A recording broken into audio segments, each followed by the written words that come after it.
Politics থেকে কোনোদিন বিরত হব। আমি রাজাকারী কোনো স্লোগান আমি এদেশে শুনতে চাই না। এইটা কোনো দেশ না। এদেশের রাজনীতিতে আগুন লাগছে, এদেশের সমাজে আগুন লাগছে, এই দেশে কোনো মানুষ নিরাপদ না।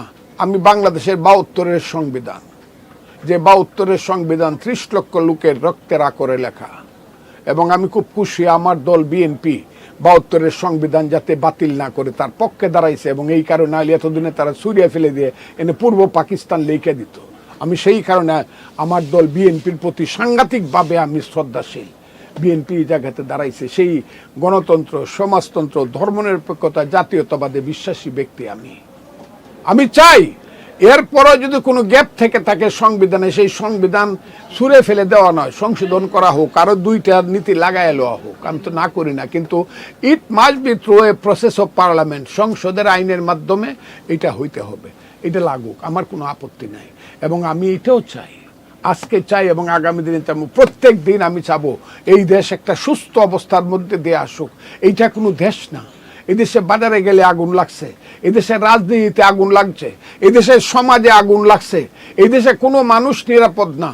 কোনো মানুষ এখন বিশ্ববিদ্যালয়ের ছেলেরা, ওই ইঞ্জিনিয়ারিং ইউনিভার্সিটির ছেলেরা মিছিল করে আইসে লাঠি পিঠা খাইতে হয়। এখনো আমি এটা চাই না। আমি চাই না এই দেশ অশান্ত থাকুক। আমি চাই না ঢাকা বিশ্ববিদ্যালয়ে গোলাম আজম আর নিজামীদের ছবি দিয়া বলুক যে গোলাম আজমের বাংলায় মুক্তিযুদ্ধের স্থানে, এই স্লোগানে আমি শুনতে চাই না। আমি রাজাকারী কোনো স্লোগান আমি এদেশে শুনতে চাই না। আমি মুক্তির স্লোগান শুনতে চাই, প্রগতির স্লোগান শুনতে চাই।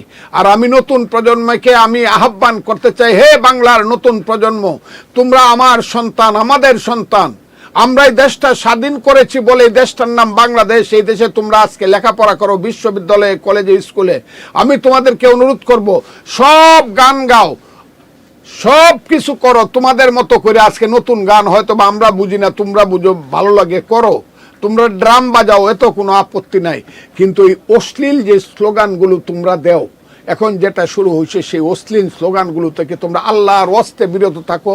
না হয় জাতি হিসাবে আমাদের মাথা নত হয়ে যাচ্ছে। পৃথিবী আমাদেরকে অমানুষ হিসাবে, অসভ্য হিসাবে ট্রিট করছে। ১।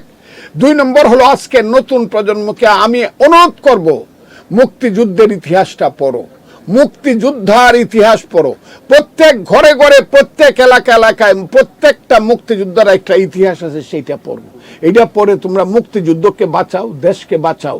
এবং আমি যতদিন বেঁচে থাকবো মুক্তিযুদ্ধের সঙ্গে থাকবো, দেশের মানুষের সঙ্গে থাকবো, প্রগতির সঙ্গে থাকবো, আলোকিত সমাজের সঙ্গে আমি থাকতে চাই। আমি অন্ধকারের দিকে, মধ্যযুগের বর্বরতার দিকে দেশ চলে যাক, আমি এটা চাই না।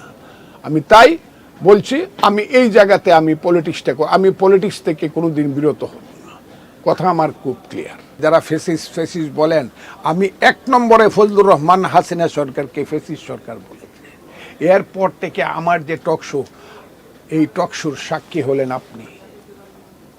আপনি আমার কত টকশো নিয়েছেন অফুরন্ত, এবং আপনি আমাকে টকশোতে ইন্টারেস্টেড করেছেন এবং মানুষের কাছে প্রাথমিকভাবে পরিচয় করেছেন। আমি আজকে আপনাকে বললাম, আপনার যুগান্তর ইউটিউবে আপনি করেছেন। আপনি জানেন আমি কি করেছি, কত শক্ত শক্ত শক্ত শক্ত কথা বলেছি। এবং ২০২৪ সনের ৭ই জানুয়ারি যখন শেষ পর্যন্ত ইলেকশন করেই ফেললো হাসিনা সরকার, আপনি এসেছিলেন। আমি আপনাকে একটা সাক্ষাৎকার দিলাম ৮ই জানুয়ারি রাতের বেলায়। আপনি তো এসে বললেন যে ৫ বছর তো শেখ হাসিনা থাকবে, তার তো এখন সে সার্টিফিকেট পেয়ে গেছে, কনফার্ম। আমি তখন বলেছিলাম শেখ হাসিনা ৬ মাসের বেশি থাকতে পারবে না। এগুলো কি বলবো আজকে? আমি কথা বললে পরে আমার চোখে পানিও আসে, মনে আবেগও আসে। আমার কথা কোটি কোটি মানুষ এই দেশে শুনে।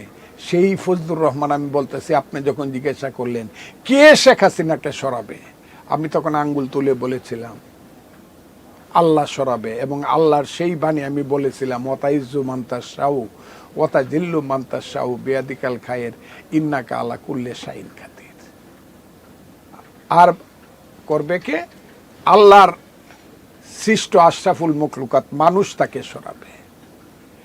এবং ৬ মাসের মধ্যে, না হইলেও ৭ মাসের মধ্যে, জুলাই মাসের ৫ তারিখ থেকে ৬ মাস যাওয়ার সঙ্গে সঙ্গেই শেখ হাসিনার বিরুদ্ধে যে আন্দোলনটা শুরু হইল, নির্দোষ একটা আন্দোলন, কোটা আন্দোলন।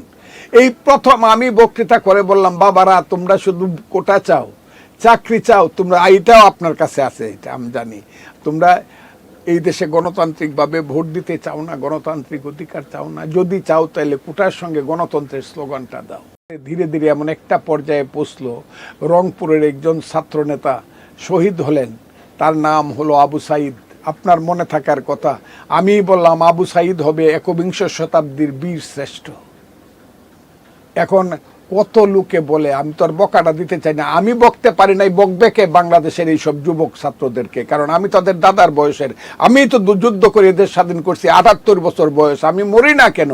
আমি তো সবাইকেই বকবো, আমি এই দেশের গার্জেনের একজন।